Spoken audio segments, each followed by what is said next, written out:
Top quality और consistent performance के लिए सिर्फ सिल्वर पंप्स एंड मोटर्स, नाम याद रखना। સુરેન્દ્રનગરના વિશ્વવિખ્યાત તરણેતરના લોકમેળાનો આજથી પ્રારંભ થશે। આજથી 8 સપ્ટેમ્બર સુધી આ તરણેતરનો મેળો ચાલશે। તરણેતર ખાતેથી ત્રિનેત્રેશ્વર મહાદેવ મંદિરે પૂજા અર્ચના અને અભિષેક કરી મેળો ખુલ્લો મૂકવામાં આવશે, જેમાં ગ્રામીણ ઓલિમ્પિક, પશુ હરીફાઈ, સાંસ્કૃતિક હરીફાઈ, લોક ડાયરા સહિત વિવિધ પ્રદર્શનો લોક આનંદ માણી શકશે।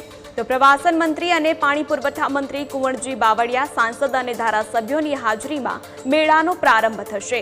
તો 8 સપ્ટેમ્બરના રોજ મુખ્યમંત્રી ભૂપેન્દ્ર પટેલ, ગૃહ રાજ્યમંત્રી હર્ષ સંઘવી અભિવાદન સમારોહમાં હાજર રહેશે।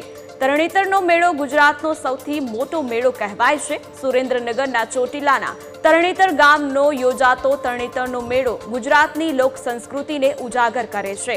આ વખતના તરણેતરના મેળામાં ગ્રામીણ ઓલિમ્પિક અને પરંપરાગત સ્પર્ધાઓ યોજાશે।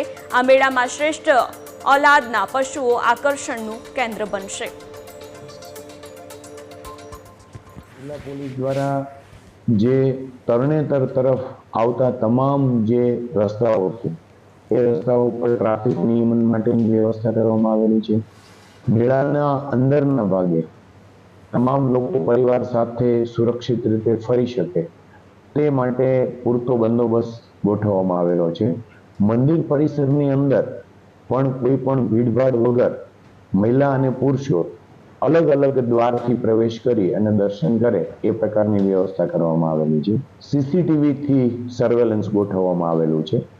આ ઉપરાંત જિલ્લા પોલીસના જે કર્મચારીઓ છે એ 100 કરતાં વધારે બોડી વોર્ન કેમેરાસ છે એ પહેરી અને એમનું મેળાનું લાઈવ સર્વેલન્સ કરશે।